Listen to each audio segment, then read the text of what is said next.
Hi everyone, welcome back to the new lecture. तो आज हम अपना लास्ट लेक्चर तुम्हारे सामने लेके आए हैं।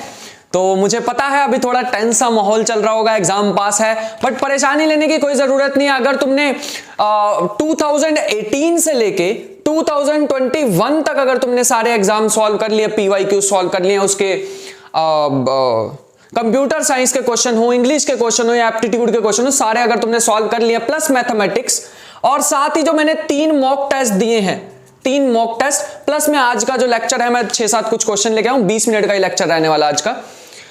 अगर तुमने ये कर लिए हैं तो तुम भैया अच्छी रैंक ला सकते हो, मतलब सिलेक्शन वाली रैंक तुम लेके आ सकते हो, लेकिन गिवन कंडीशन भैया ये तुमने अच्छे से कर लिए हो, ठीक है। पहले मैं इसको स्टार्ट करना चाहूंगा, फिर मेरे पास बहुत सारी तो नहीं, आज ज्यादा टाइम नहीं लूंगा तुम्हारा, बट मेरे पास कुछ बात है करने के लिए, उसे मैं बताऊंगा, कुछ टिप्स दूंगा जो कि तुम्हें फॉलो करनी चाहिए कि एग्जाम अटेम्प्ट वगैरह कैसे करना है, ठीक है। मैं पहले पढ़ा चुका हूं इस एग्जाम के लिए, तो मैं बता सकता हूं, इसीलिए कह रहा हूं, ठीक है। चलो स्टार्ट करते हैं, छोटा सा ये आज का lecture. You know my name is Rajan Chopra. आज हम करने वाले हैं अपने DU-MCA की लास्ट लेक्चर, ठीक है। चल, बिफोर दिस एग्जाम 2022 हमें क्या कह रखा है, आई होप कि सबने कर लिया हो, डिस्क्रिप्शन में टेलीग्राम का लिंक मिल जाएगा, उसमें से कर लेना। सबसे पहला हमें दे रखा है x² + y² + z² = 9, और दूसरी हमें कर्व दे रखी है z - x² - y² + 3 = 0। हमें कहा find the cosine of the acute angle between these surfaces. Surface के बीच में जब भी हमें निकालना हो तो सबसे पहले क्या करना होता है, नॉर्मल वेक्टर इसका निकालना है, नॉर्मल वेक्टर इसका निकालना है। नॉर्मल वेक्टर निकालने के लिए क्या करते हैं, ग्रेडियंट का यूज करते हैं, ठीक है। तो n1 अगर तुम्हें निकालना होता तो तुम क्या करते, ग्रेडियंट निकालते, इसको क्या मान ले, इस चीज का तुम्हें ग्रेडियंट निकालना पड़ेगा। इसको φ1 मान लेते हैं और इसको φ2 मान लेते हैं। तो φ1 का ग्रेडियंट अपॉन में उसका मैग्नीट्यूड, ठीक है, ग्रेडियंट को ऐसे भी लिखते हैं। n2 निकालने के लिए क्या करना होगा, ग्रेडियंट निकालना होगा तुम्हें φ2 का अपॉन में φ2 का मैग्नीट्यूड, ठीक है। मैग्नीट्यूड निकालने के लिए तुम XYZ के लिए एक पॉइंट भी दे रखा है 2, 1, 2, तो इस पॉइंट पे हमें बताना है एंगल, ठीक है।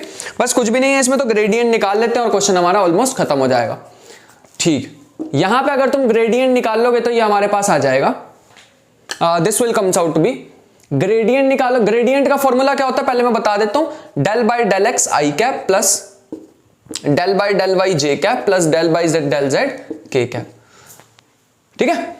अप्लाइड तुम्हारे भाई का पोर्शन है इसमें, तो जितना मैं तुम्हें दे सकता हूं उतना भैया गेन कर लो मुझसे, खींच लो एकदम अप्लाइड के क्वेश्चंस में। तो डालोगे इसमें तो हमारे पास क्या आ जाएगा, ये आ जाएगा x² + y² + z² - 9। x के रिस्पेक्ट में करोगे, yz कांस्टेंट रखना है तो आ जाएगा 2x 2y 2z, तो यहां पर रख दो 2x i cap 2y j cap plus 2z k cap. Upon में अगर तुम इसमें रखोगे तो क्या आ जाएगा, रूट में 2x का स्क्वायर 2y का स्क्वायर 2z का स्क्वायर, 2 कॉमन ले लो बाहर तो बच जाएगा x² + y² + z²।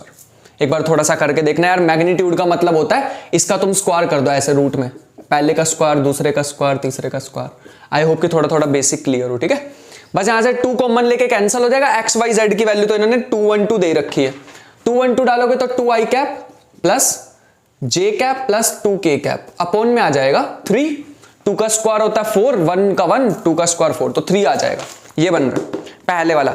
ऐसे ही अगर तुम दूसरे का नॉर्मल वेक्टर निकालोगे,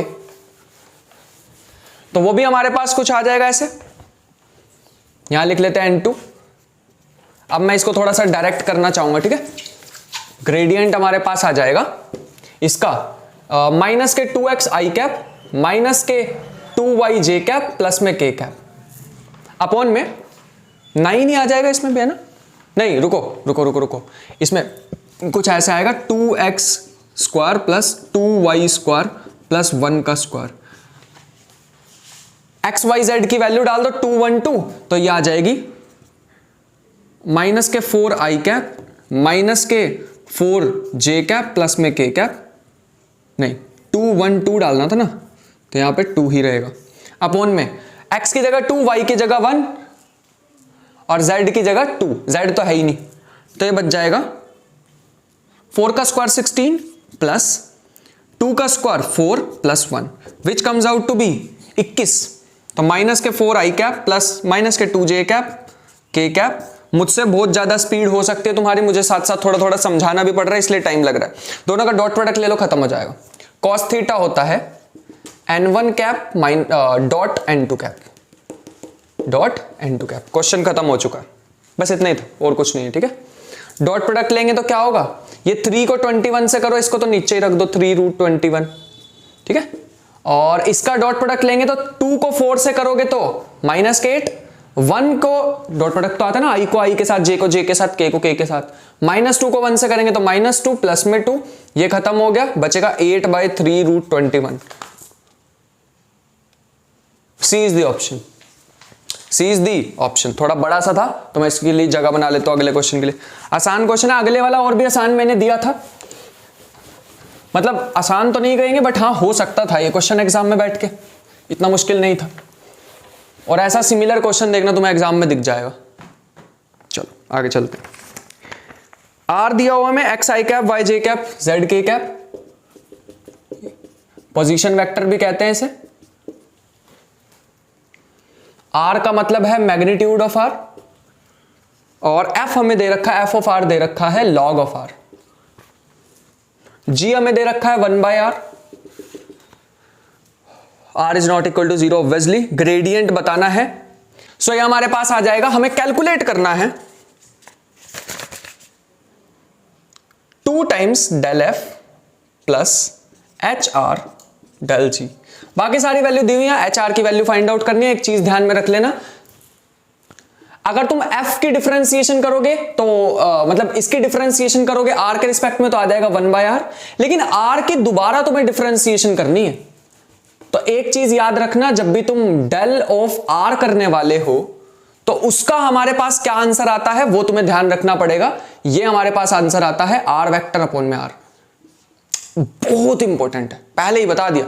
अगर तुम ग्रेडियंट r का निकालना चाहते हो तो r वेक्टर अपॉन में r आता है, याद रख लो। अभी के लिए मैं प्रूफ भी बता सकता हूं यार, क्या जरूरत है अभी तुम्हें प्रूफ की, कोई जरूरत नहीं है, बस ऐसे याद रख लो। तो अगर मैं f की डिफरेंशिएशन करूंगा, 1/r क्यों आया, log r की वजह से।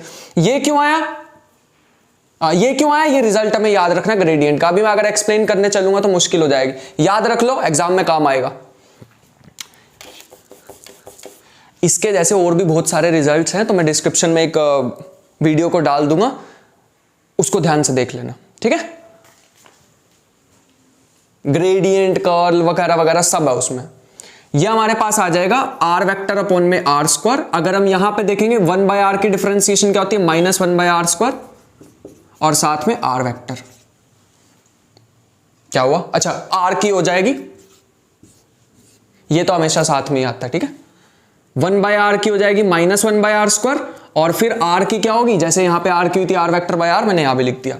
ये आ जाएगा r स्क्वायर कॉमन आके गायब हो जाएगा, बचेगा 2 - HR अपॉन में r इक्वल टू 0। HR हमारे पास आ जाएगा 2r which is the final answer. Answer आना चाहिए था C।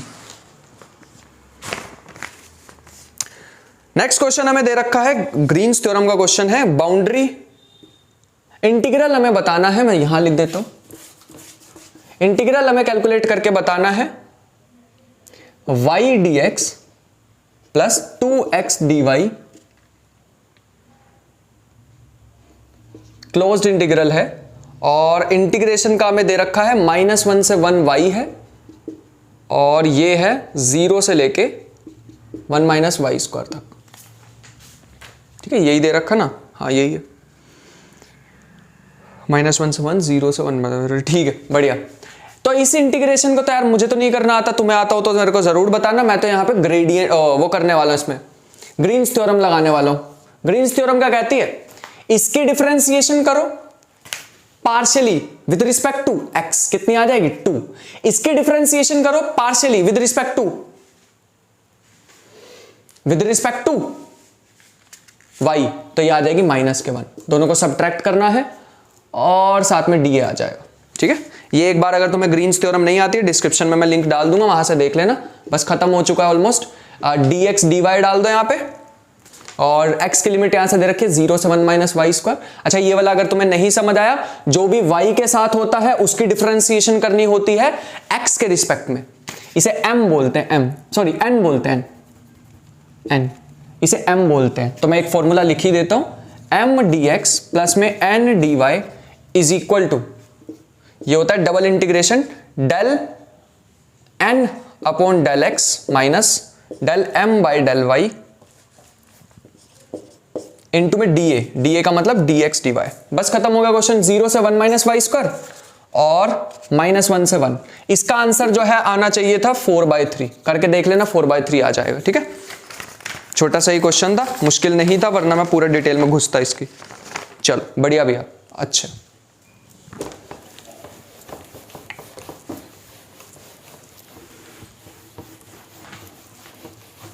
आज ज्यादा लेक्चर के बीच में नहीं बोल रहा हूं मैं ना, अभी बताते हैं तुम्हें।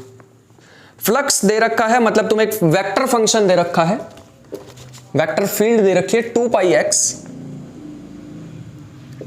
Plus 2x² y² upon x i cap plus 2πxy minus 4y by pi j cap.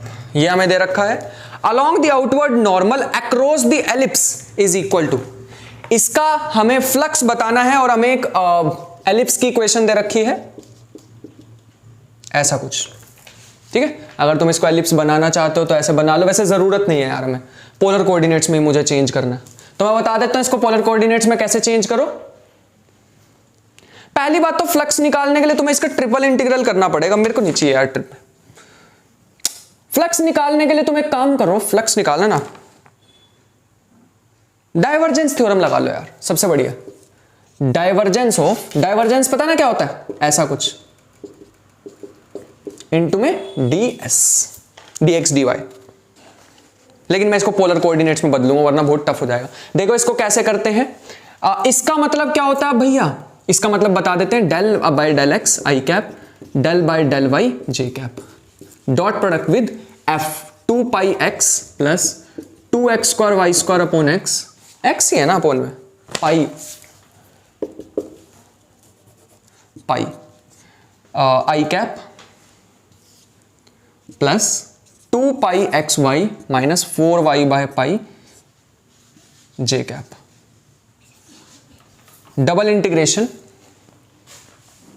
इसके डिफरेंशिएशन करोगे x के आई कैप 1 होता है, इसकी पार्शियल डिफरेंशिएशन तो 2π, इसकी पार्शियल डिफरेंशिएशन तो 4xy²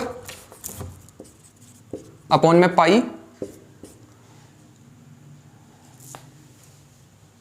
आई को आई के साथ करोगे, फिर प्लस इसको y के रिस्पेक्ट में करोगे तो 2πx minus 4 by pi into में पूरे के साथ क्या आ जाएगा, पूरे के साथ आ रहा है dx dy।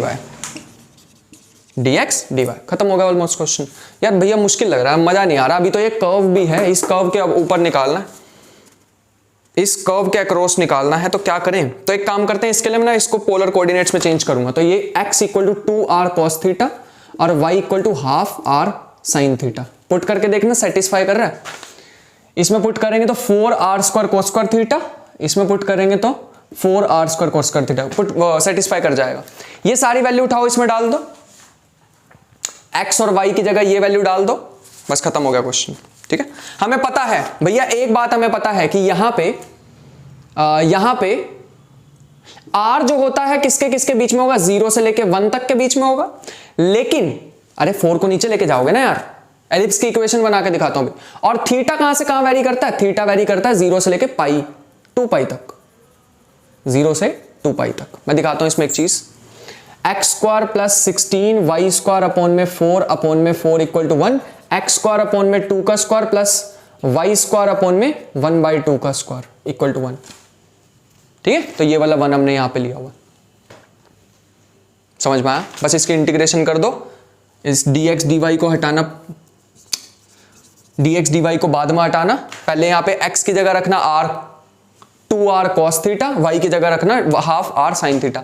भैया लेकिन हमें कैसे पता लगेगा ये करना है, ये तुम्हें भैया वहां बैठ के दिमाग लगाना पड़ेगा कि इसमें ऐसी कौन सी x y की वैल्यू है cos थीटा sin थीटा की टर्म्स में जो कि इसको सेटिस्फाई करें। तो ये तुम्हें निकालना पड़ेगा यार, थोड़ा सा दिमाग लगने वाला वहां बैठ के। तो इसका आंसर मेरे पास पड़ा है, मैं वो बता देता हूं, 2π² - 4, बी ऑप्शन, बी ऑप्शन। ठीक है, बस तुम्हारा काम क्या रहेगा, इसको थोड़ा सा सॉल्व करना है इस पूरी चीज को।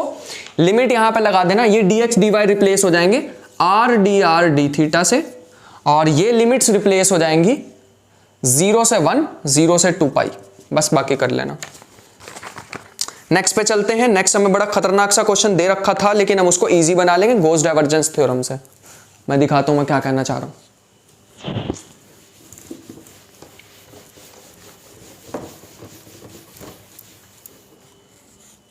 चलो देखो, सरफेस हमें दे रखा है X square plus Y square plus Z square equal to 1, और दूसरा हमें दे रखा है एक्स आई कैप वाई जे कैप जेड के कैप।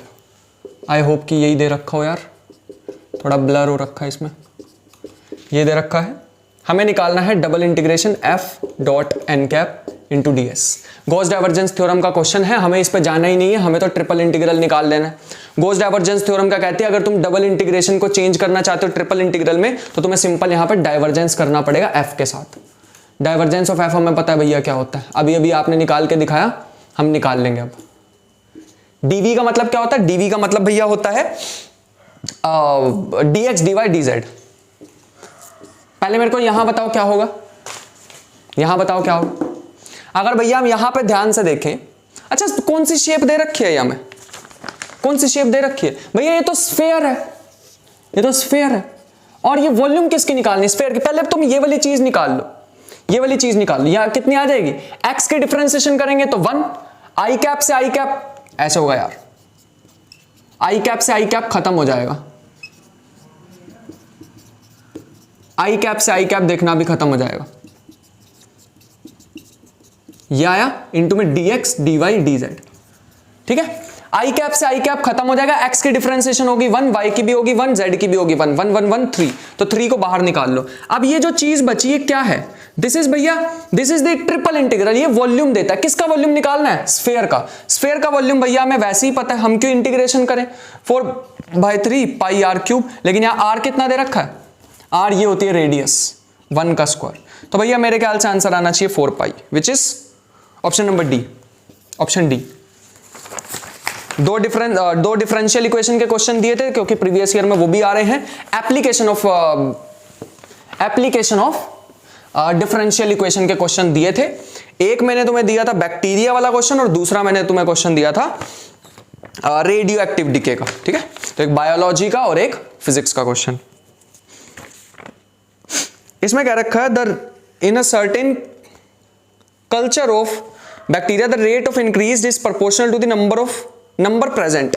इसका मतलब है dy बाई dx जो है, dy बाई dx नहीं, x मान लेते हैं इसका प्रेजेंट रेट है, जिस रेट से बढ़ रहे हैं, तो dx बाई dt हमारे पास हो जाएगा directly proportional to x, which is, पहले मैं देख लूं बढ़ रहे हैं घट रहे हैं।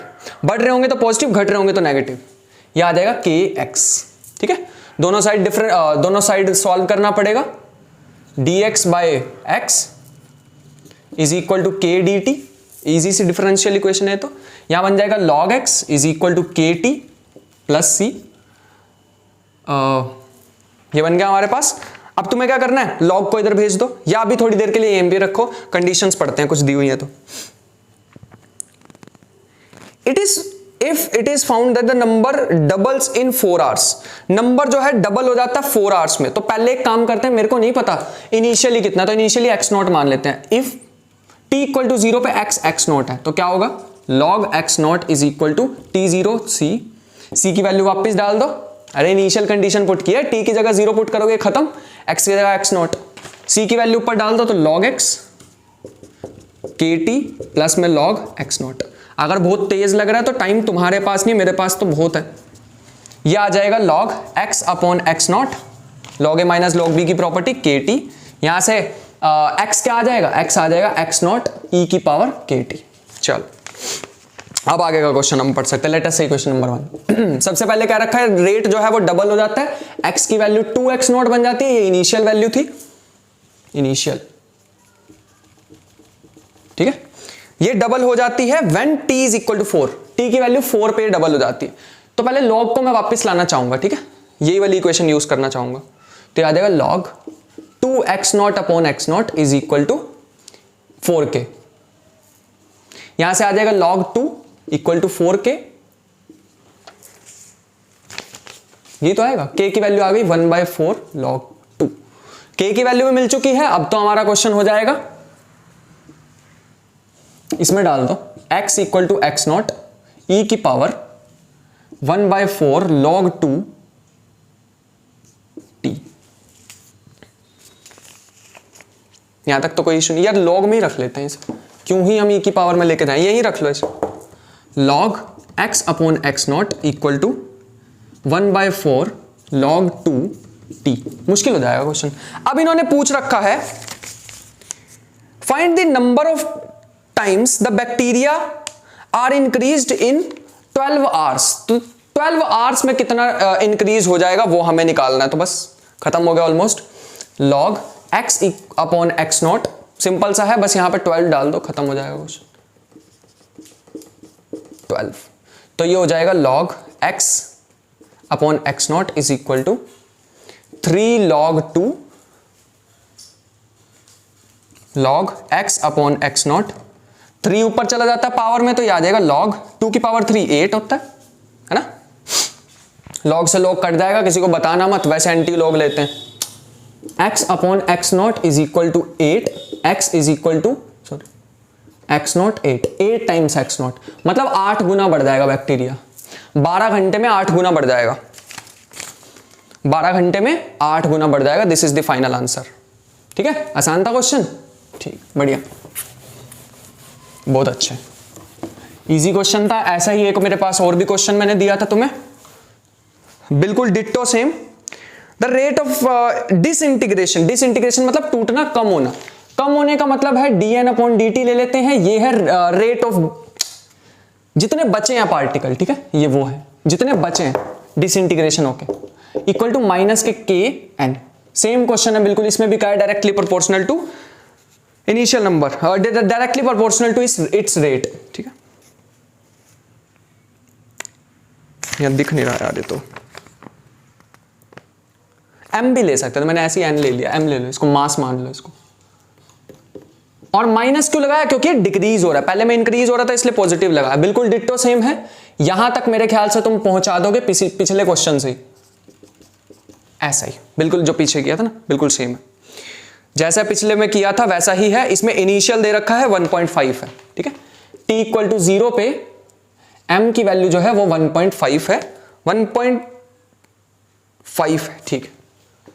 तो मेरे को ऐसे लिखना पड़ेगा, इसको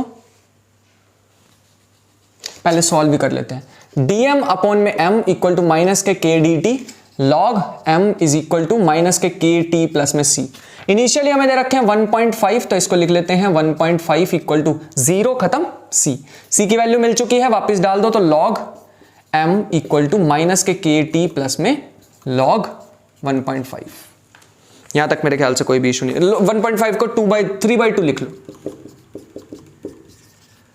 3/2, इसको इधर लेके आ सकते हो, तो log m minus log 3/2 minus k kt, which can also be written as log a upon b लिखोगे तो ये बन जाएगा 2m/3 equal to minus k kt।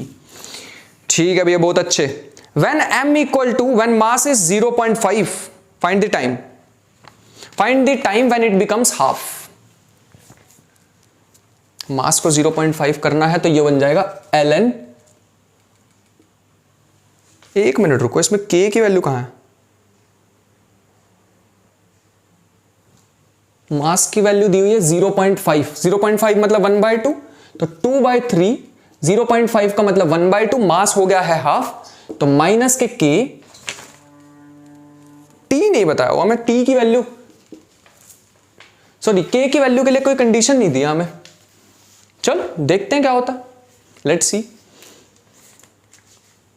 ये 2 से 2 खत्म हो जाएगा, बचेगा log 1/3 t, ठीक है, kt, और k आ जाएगा, t आ जाएगा हमारे पास 1/k log 1/3। कुछ गड़बड़ करिए, हाँ माइनस भी था यहां पे, अच्छा ठीक है, k के टर्म्स में ही तो आंसर है, तो ये आ जाएगा माइनस t माइनस 1/k। तुम्हें पता है इसमें 1/3 को मेरे को 3 करना है तो बाहर एक माइनस आ जाता है, ये माइनस से माइनस खत्म हो गया, 1/k log 3, this is the answer. Actual में इसमें आंसर ही k के टर्म्स में था, and that is the final answer. कितने टाइम में मास हाफ रह जाएगा? इतने टाइम में रह जाएगा भैया। अगर हमें k की वैल्यू क्वेश्चन में बताई होगी या और कोई कंडीशन दी होगी तो हम वो भी कर लेते, बट ऐसा उन्होंने कुछ बता नहीं रखा। सो दैट इज इट, छोटा सा था। कुछ 10 क्वेश्चन थे, हमने सारे के सारे कर लिए, 10 भी नहीं थे शायद आज तो ये थे तुम्हारे बोनस क्वेश्चन। आई होप कि सबको पसंद आया होगा ये भी लेक्चर। लास्ट के 3 लेक्चर्स कर लिए होंगे, all the very best. But हम कल संडे को फिर से मिलने वाले हैं। थोड़ा सा तुम्हें मोटिवेट करने की कोशिश करूंगा और तुम्हें समझाने की कोशिश करूंगा कि भैया पहले कौन सा सब्जेक्ट अटेम्प्ट करने वाले हो। अगर तुम पहले मैथमेटिक्स करते हो और अगर मैथमेटिक्स में फंस गए तो बाकी चीजों में दिक्कत कराओगे, एप्टीट्यूड में, कंप्यूटर में। तो मैं सजेस्ट करूंगा पहले बाकी का सब्जेक्ट कर लो और मैथ के लिए सफिशिएंट टाइम बचा लो, ठीक है। 1 आवर 15 मिनट्स तक तो बचा ही लो यार, ठीक है। ये चीज को ध्यान रखना। और भी बहुत सारी टिप्स हैं जो मैं कल शेयर करने वाला हूं, आज नहीं। आज पूरा फोकस पढ़ाई पे रखो, टिप्स वगैरह के लिए हमारे पास अभी टाइम पड़ा है। और एक स्टूडेंट है बहुत परेशान, वो कमेंट बॉक्स में डाल रहा था कि भैया आपने तो you are backing off from your words. मैंने कहा इतनी ज्यादा अंग्रेजी क्यों लिख रहा है? अभी तो भैया मैंने एक दिन का भी तो गैप नहीं डाला तुम्हारी प्रिपरेशन में, सिंगल डे का भी नहीं डाला यार। अल्टरनेट डेज पे मैंने तुम्हें कहा था मैं एक दिन तुम्हें टेस्ट दूंगा, एक दिन तुम सॉल्यूशन उसके लोगे। तो मैं तो नहीं अपने वर्ड से पीछे हट रहा हूं, मैंने जो कहा वो किया। अब वो कह रहा है कि आपने मंजिल सीरीज का कहा था कि हम 1 शॉट डालेंगे। यार मंजिल सीरीज तो IIT जैम वालों के लिए थी, वो मैंने तुम्हें कहा था कि तुम भी देख सकते हो। अगर तुम्हें ग्रुप थ्योरी में दिक्कत आ रही है तो ग्रुप थ्योरी के सारे लेक्चर्स तो पढ़े हैं, ठीक है। फिर भी मैं अपनी साइड से पूरा ट्राई करूंगा कि तुम्हारे एग्जाम से पहले एटलीस्ट एक ओवरव्यू ग्रुप थ्योरी का तुम्हें दे दूं, ठीक है। अपनी साइड से मैं पूरा ट्राई करता हूं उसको, ठीक है। कल संडे है तो मैं आधा टाइम उसमें दे दूंगा, आधा टाइम तुमसे बात करेंगे और हो जाएगा यार एग्जाम। बस जितना मैंने कहा है तुम्हें स्टार्टिंग में भी यही बात बताई थी कि 18 से 21 तक के कर लेना, उससे पीछे जाने की जरूरत नहीं है। 3 मॉक टेस्ट काफी हैं। बाकी मुझे पता है तेज तो तुम बहुत हो, तो और कहीं भी इंस्टीट्यूट के तुमने ले रखे होंगे, कोई दिक्कत नहीं, चिल करो, एकदम मजा करो, एकदम जहां के भी ले रखे हैं उसको करो, सॉल्व करो, डाउट है आपस में पूछो, ग्रुप भी बना रखा है और हो जाएगा एग्जाम, ठीक है। और अगर फिर भी प्रेशर हो रहा है तो थोड़ा सा प्रेशर अच्छी बात होती है, ठीक है। इसका मतलब है कि तुम सीरियस हो। मिलते हैं कल के सेशन में, तब तक के लिए अपना ख्याल रखना। कोई भी दिक्कत, कोई भी परेशानी, कोई भी चीज है जो परेशान कर रही है, comment box is for you. मिलते हैं नेक्स्ट सेशन में, तब तक के लिए अपना ख्याल रखना। Bye bye.